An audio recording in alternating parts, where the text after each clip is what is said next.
involved in the Iran operation. It said that the investigations are underway into leakers in the administration. Raymond Vickery, let's hear it from you about Joe Kent. Okay, I'm being told that Raymond Vickery is not with us. He will join us momentarily. Major General Shashi Asthana, welcome on the show, and let's hear it from you with regards to this news that is garnering a lot of attention. Joe Kent, who is the director of the Counterterrorism Center in the United States of America, Trump administration has resigned. He has said that he will not support US President Donald Trump in his decision to attack Iran. Iran does not hold any threat against America, and what Donald Trump is doing is against the welfare of the US state. How do you think this? Do you think this is going to spiral? Do you think there may be more resignations on the anvil? See, what he's saying is right. I think the whole world knows that Iran did not have the capability to strike the mainland of United States. And whatever has been done by President Donald Trump is on the behest of Netanyahu, that's one.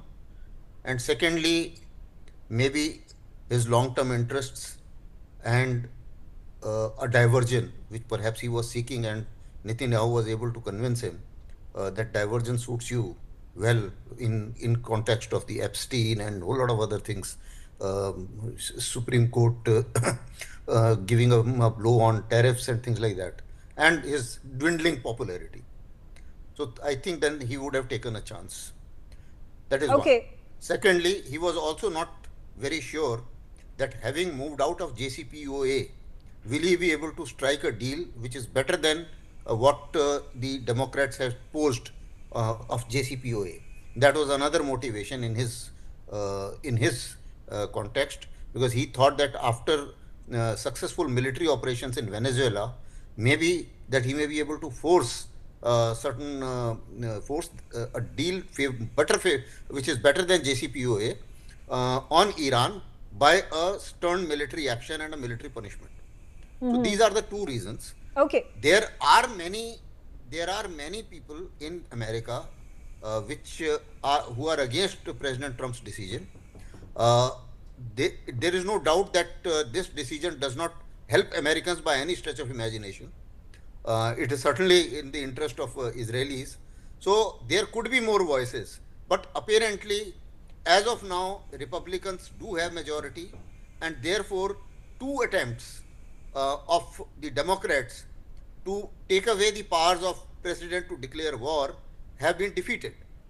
So yes, there will be voices, but as of now, President Trump is prevailing. Okay, all right. More information coming in. US senators will be questioning top aides of President Trump in public about the national security nearly 3 weeks into the Iran war, as the Senate Intelligence Committee holds its annual hearing on the worldwide threats to the United States. The hearing is likely to focus on the Middle East conflict that began on 28th of February, as lawmakers, including some of Trump's fellow Republicans as well as Democrats, have said that they want more information about a war that has killed thousands of people, disrupted the lives of millions, and shaken energy and stock markets within America and across the globe. All right, Ambassador Shankar Gupta, let's hear it from you with regards to more pressure that is building, the Senate hearing, information that has been sought, and of course the big question about why there was no support, no approval, no consent that was taken into account before waging that war against Iran, and how it has adversely impacted assets within America and the economy in general. I agree with you, Meda, that this war has disturbed the economy all around the world. It has created new security situation. It is also threatening US installations all over the world. and American public is also paying a higher price for inflation because of inflation in their own country. So obviously there's a lot of resistance in the country itself against this decision of Donald Trump. Now this hearing which is going on in the US Congress is basically to put pressure on Donald Trump that he should resist, this kind of thing, and he should wind it up very quickly. But it is not easy for him to wind it up. He has not declared it a war.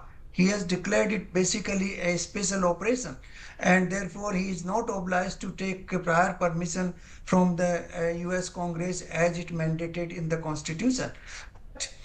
This actually amounts to a war. That's it. The wordings are different, but actually it amounts to a war. And since the US installations, US embassies around the world are becoming target of attack, obviously the public is very much worried, and they want to know what is happening in the war and what is the final goal and what is the present state of actual the status of the war. And that is why this hearing is going on for the Right. last 2 days. I heard part of the hearing on TV. I think most of the information is confidential, but they do give some information which is non-confidential. And US is claiming that they have already completely finished their air defense system. Air security is completely with US. Their navy has been finished, their leadership has been finished, their intelligence network has been finished, and they are only just waiting for the public to rise and overthrow the government. Okay. That is what they are Okay. perhaps telling All right. the, All right, let's the just, congressman. yes, just shift off. Let's move on to other developments coming in, and we'll keep it tight and crisp. We have a lot of information to disseminate, and we'll go through it one by one very quickly, one after another, very quickly. We are getting to know that the Federal Reserve officials convening in a wartime setting are expected to hold interest rates steady, but more significantly to outline in a new policy statement and projections how they feel President Donald Trump's decision to launch an open-ended conflict with Iran has recast the outlook for the US economy, inflation and monetary policy. Raymond Vickery, a Senate hearing that is going on, Federal Reserve officials at this point of time convening in a wartime setting, Fed rates likely to rise at this point. We already see that the stock markets are fluctuating. They are very dynamic, very volatile. What lies ahead? Well, I think what lies ahead is a reckoning for Donald Trump. It will not come immediately, however, and the damage which is continuing to be done will not be immediately stopped. What is going to happen, it seems to me, is that the institutions of the United States Constitution, namely checks and balances and elections, are going to be kicking in. Donald Trump ran on a program of defeating inflation, of restoring prosperity for the average man and woman. Of course, what you've just pointed out in terms of the economic impact on the United States are exactly the opposite. However, there is mismatch in terms of timing of the institutions kicking in and the damage which can be done by this unilateral action of President Trump and his supporters. I think there are two aspects that are going to rein this in. One is that there's going to need to be a supplemental appropriation in order to sustain this activity. The appropriation will have to be in the neighborhood, right as we speak, of about $12 billion, which is not an insignificant sum. And it seems to me that that will be a first point of contention. The second is the midterm elections. There is now scheduled a No King's Day protest on the 28th of March. And there are many primaries which are taking place to select candidates for the November elections. These are all the events which you have indicated are going to have a deleterious effect on Trump's prospects. But the problem is it will not kick in immediately, and it's now time for other saner heads around the world, the great democracies of India, Western Europe, Japan, Canada, and so forth, to try to rein in this ill-considered and really illegitimate war which has been started by President Trump and his supporters.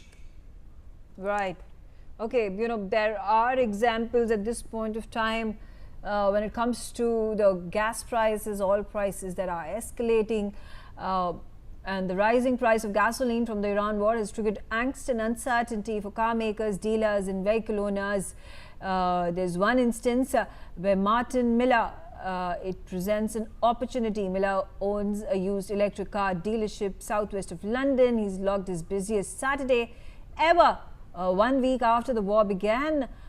With the bombing of Iran by Israel and USA, the conflict has disrupted shipping in the Strait of Hormuz, through which roughly 20% of global oil supplies are transported. All right, is this a blessing in disguise for the electric car makers is the question. Is our world going to go green as a byproduct of the war? Ambassador Gorish, Major General Shashi Thana, what do you think?